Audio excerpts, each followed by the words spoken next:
Hello friends, welcome to money మంత్ర. నేను మీ రామకృష్ణ. ఈరోజు మనం మనీకి సంబంధించి, ఫైనాన్స్కి సంబంధించి, ఇన్వెస్ట్మెంట్కి సంబంధించి ఒక టిప్ నేర్చుకోబోతున్నాం. మన సబ్స్క్రైబర్ ఒక అతను క్వశ్చన్ అడిగాడు అనమాట. సార్, నేను ఒక మ్యూచువల్ ఫండ్లో ఉన్నాను, ఈ ఫండ్ నుంచి ఇంకొక ఫండ్కు మార్చుకోవాలనుకుంటున్నాను, మొత్తం విత్డ్రా చేయొద్దు, మార్చుకోవాలనుకుంటున్నాను, ఇలా చేసుకోవడానికి మ్యూచువల్ ఫండ్స్లో ఛాన్స్ ఉందా అని చెప్పి అడిగారు అనమాట. యాక్చువల్గా ఇన్సూరెన్స్లో కూడా ఒక ఇన్సూరెన్స్ నచ్చకపోతే ఇంకో ఇన్సూరెన్స్కి షిఫ్ట్ అవ్వచ్చు, సేమ్ అదే అమౌంట్ని. అలా మ్యూచువల్ ఫండ్లో కూడా ఛాన్స్ ఉందా అని అడిగారు. ఇంకో క్వశ్చన్, సో మ్యూచువల్ ఫండ్స్లో జస్ట్ నా దగ్గర ఒక అమౌంట్ ఉంది, అది ఖాళీగా బ్యాంక్ అకౌంట్లో ఉంచడం ఎందుకని చెప్పి ఒక మ్యూచువల్ ఫండ్లో పెట్టాను నేను.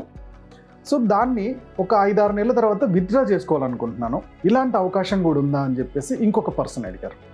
ఈ రెండింటి గురించి ఇప్పుడు మనం డీటెయిల్గా తెలుసుకుందాం.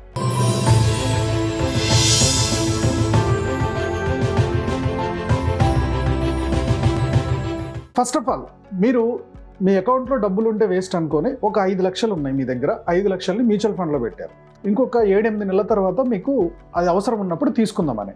సో ఏదన్నా ఒక మ్యూచువల్ ఫండ్లో పెట్టేటప్పుడు మీరు అబ్జర్వ్ చేయాల్సిన మొట్టమొదటి పాయింట్ ఏంటంటే ఎగ్జిట్ లోడ్. ఒక మ్యూచువల్ ఫండ్ కంపెనీ 12 నెలల వరకు మీ మీద ఎలాంటి ఎగ్జిట్ లోడ్ పడదు. 12 నెలల కన్నా ముందు కనుక మీరు విత్డ్రా చేస్తే 1% ఎగ్జిట్ లోడ్ ఉంటుంది. సో మీ 5 లక్షలు పెట్టారు, ఈ 5 లక్షల మీద మీకు సంవత్సరం కాకముందు 8 నెలలకు మీకు అవసరం పడింది, అవి తీసేశారు. తీసేస్తే మీకు దాదాపుగా, ఒకవేళ అది రిటర్న్స్ ఏమి ఇవ్వలేదు అనుకోండి, ఎందుకంటే మ్యూచువల్ ఫండ్ అనేది లాంగ్ టర్మ్లో రిటర్న్ ఇస్తుంది. తక్కువ టైంలో మంచి రిటర్న్ చూడలేము ఒక బ్లూ చిప్ ఫండ్ తప్పితే. బట్ బ్లూ చిప్ ఫండ్లో పెరగొచ్చు, తగ్గొచ్చు కూడా. మీ పెట్టింది ఏమీ పెరగల, ఈ 5 లక్షలే ఉన్నాయి అలా. అవి తీసేటప్పుడు దాదాపుగా 5,000 మిస్ అయిపోయినట్టేగా. లేదు, మీరు మంచి మ్యూచువల్ ఫండ్ అనుకునే పెట్టారు, 4,000 ఫండ్స్ ఉంటాయి బాస్ మ్యూచువల్ ఫండ్స్. సో ఎవరో ఏదో చెప్పారని ఒక ఫండ్లో పెట్టారు, 3 నెలలు చూశారు, మీకు అది నచ్చలా, రిటర్న్స్ ఇవ్వట్లా. సో దాన్ని ముందే తీశారు 3 నెలలకి. ఎగ్జిట్ లోడ్ 5,000 కట్ అయిపోయింది. 5 లక్షలు 4,95,000 ఉంది. మళ్ళీ ఇంకొక దాంట్లో పెట్టారు, దాంట్లో కూడా 3 నెలల కాగి మళ్ళీ తీశారు. సో 4,95,000 కాస్త 4,90 అయిపోయింది. మళ్ళీ ఇంకొక దాంట్లో పెట్టారు. ఇక్కడ సంవత్సరంలో 4 సార్లు మారారు. 4 సార్లు మారినందుకు దాదాపుగా 20,000. ఎవరు తిన్నట్టు. ఇలా ఎగ్జిట్ లోడ్ ఉందా లేదా చెక్ చేసుకొని అప్పుడే ఇన్వెస్ట్ చేయండి. మ్యూచువల్ ఫండ్స్లో జస్ట్ టెంపరీగా దాచిపెట్టడానికి ట్రై చేస్తే కరెక్ట్ కాదు ఆప్షన్ అయితే. దానికన్నా సేవింగ్ అకౌంటే బెటరు. మీరు లాంగ్ టర్మ్లో ఇన్వెస్ట్ చేద్దాం ఉన్నప్పుడు మ్యూచువల్ ఫండ్లో పెట్టుకోవడం బెటర్. ఆప్షన్ నెంబర్ 2, నా మ్యూచువల్ ఫండ్ సరిగ్గా రిటర్న్స్ ఇవ్వట్లేదు, నేను ఏరే దానికి షిఫ్ట్ అవుదాం అనుకుంటున్నాను, ట్రాన్స్ఫర్ పెట్టుకుందాం అనుకుంటున్నాను. సో ఈ ట్రాన్స్ఫర్ పెట్టుకునే ఛాన్స్ ఉందా అంటే, ఫస్ట్ ఆప్షన్, మీకు ఏదైతే మ్యూచువల్ ఫండ్ ఉందో, ఏఎంసీలో తీసుకున్నారో, మీకు మ్యూచువల్ ఫండ్ ఏఎంసీ ఉంది కదా, ఆ ఏఎంసీలో ఒక 10-20 ఫండ్స్ ఉన్నాయి అనుకుందాం. మీరు ఒక ఫండ్ తీసుకున్నారు, ఆ ఫండ్లో అది సరిగా వర్కౌట్ అవ్వట్లే, రిటర్న్ సరిగా రావట్లే. సేమ్ కంపెనీ ఫండ్లో మీరు STP, okay, systematic transfer plan పెట్టుకోవచ్చు. ఒకటేసారి మొత్తమైన షిఫ్ట్ చేసుకోవచ్చు, లేదా నెల పలానా డేట్ కల్లా ఇవి ట్రాన్స్ఫర్ అయిపోవాలని ఇప్పుడున్న అమౌంట్ ఒక్కొక్కటి ఎస్ఐపి లాగా దాంట్లోకి షిఫ్ట్ అవ్వడానికి మీరు ట్రాన్స్ఫర్ పెట్టుకోవచ్చు. సేమ్ ప్లాన్ పెట్టుకోవచ్చు. వేరే కంపెనీకి మార్చుకోవడం కష్టం, వేరే ఏఎంసీకి మార్చుకోవడం కుదరదు. ఓకే సార్, మరి నేను ఈ ఏఎంసీలో ఉన్న ఫండ్ నాకు నచ్చలేదు. ఇప్పుడు ఎగ్జాంపుల్కి నేను ఒక మిడ్ క్యాప్ ఫండ్ తీసుకున్నా, ఈ ఏఎంసీలో అది రిటర్న్ ఇవ్వట్లేదు, నేను ఇంకొక నిఫ్టీ ఫండ్కి వెళ్దాం అనుకుంటున్నాను, ఏరే కంపెనీది, ఏరే ఏఎంసీది. ఓకే, సో దానికైతే ఏం చేయాలి? దీనికి ఏం చేయాలి అంటే, మీరు మొత్తం విత్డ్రా చేసుకొని వాటిని మళ్ళీ ఇన్వెస్ట్ చేయాలి ఏరే దాంట్లో. కానీ ఇక్కడ విత్డ్రాలో ఎగ్జిట్ లోడ్ మనకు కనపడకుండా మ్యూచువల్ ఫండ్ వాళ్ళు చాలా గట్టిగా ట్యాక్స్ వేస్తారు. ఎలానో చూద్దాం. మీరు ఒక 3 సంవత్సరాలు కట్టారో 5 సంవత్సరాలు కట్టారో అనుకుందాం, 3 సంవత్సరాలే కట్టారు అనుకుందాం. 3 సంవత్సరాలు ఆగి అది సరిగ్గా రిటర్న్స్ ఇవ్వట్లేదని వాటిని బయటకు తీస్తారు. సార్, 1 ఇయర్కే ఎగ్జిట్ లోడ్ అన్నారు, నేను 3 సంవత్సరాలు కట్టాను కదా, మరి దాని మీద ఎగ్జిట్ లోడ్ పడకూడదు కదా. ఈ మ్యూచువల్ ఫండ్ వాళ్ళు ఎలా క్యాలిక్యులేట్ చేస్తారంటే, ఈ ఫస్ట్ 1 ఇయర్కి 1 ఇయర్ కంప్లీట్ అయినట్టు దాని మీద ఎగ్జిట్ లోడ్ పడదు. సెకండ్ 1 ఇయర్ ఉంది కదా, 13 మంత్స్ నుంచి 24 మంత్స్ వరకు, దాని మీద కూడా ఎగ్జిట్ లోడ్ పడదు. కానీ 25th మంత్ నుంచి, ఆ 25th, 26th, 27th, 28th ఇది ఉంది కదా, ఇవన్నీ కూడా 12 మంత్స్ లెక్క చూసుకుంటారు. ఒక్కొక్క ఎస్ఐపి మనం ఒక్కొక్కటి పెట్టినాం కదా, అది ఎప్పటికప్పుడు పెట్టినట్టే లెక్క చూస్తారు ఎస్ఐపిని.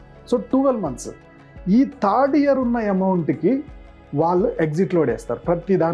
ప్రతి మంత్ ఉన్న ఎస్ఐపికి ఒక్కొక్క దానికి 1% చొప్పున ఎగ్జిట్ లోడ్ వేసేస్తారు. సో ఎగ్జిట్ లోడ్ లేకుండా ఈజీగా మొత్తం అమౌంట్ బయటకు వస్తుంది అనేది మనకు అర్థం కాదు. కాకపోతే ఒక్కొక్క దానికి ఒక్కొక్క సిప్కి వేస్తున్నారు కాబట్టి మనకు అది అర్థం కాదు, అంతే.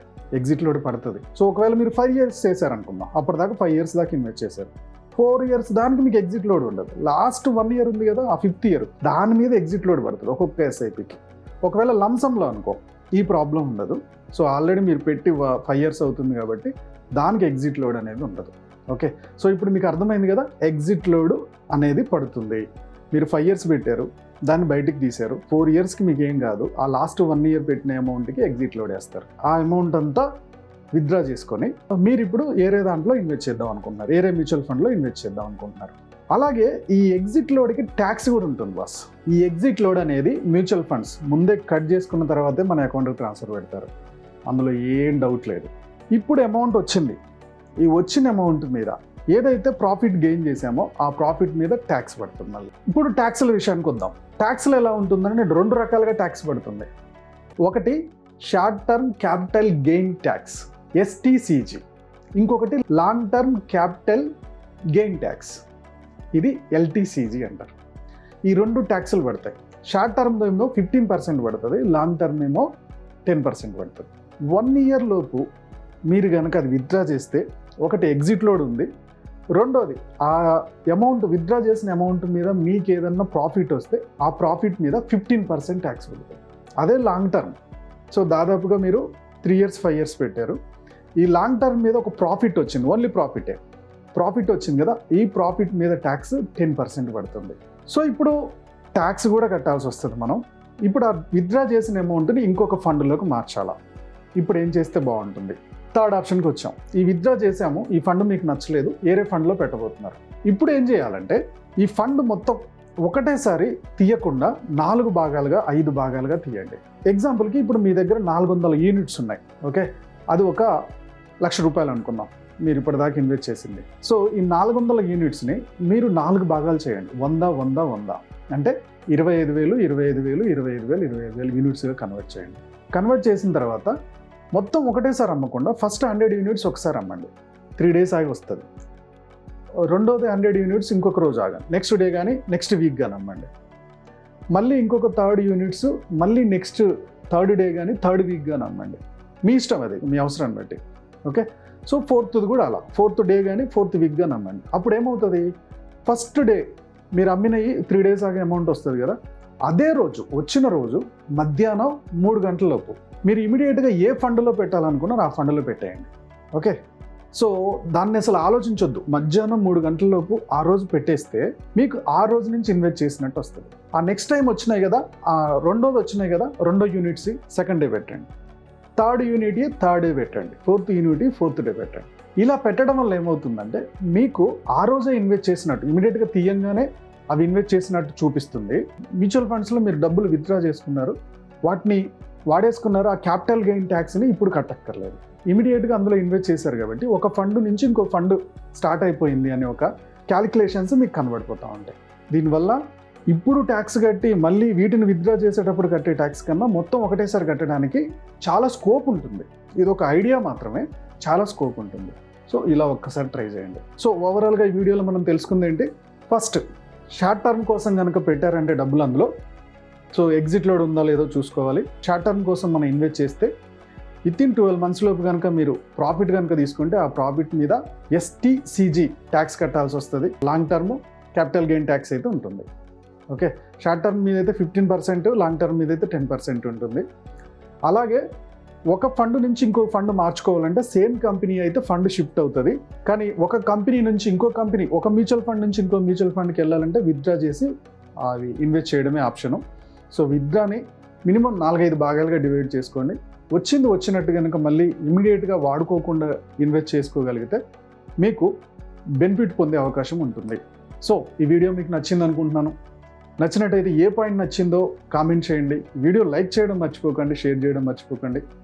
మా యూట్యూబ్ ఛానల్ చూస్తున్న మా వ్యూవర్స్, మా సబ్స్క్రైబర్స్ లైఫ్లో ఎప్పుడు కూడా గొప్పగా స్థిరపడాలని కోరుకోవడంలో మా మనీ మంత్రం ముందుంటుంది. Go self made.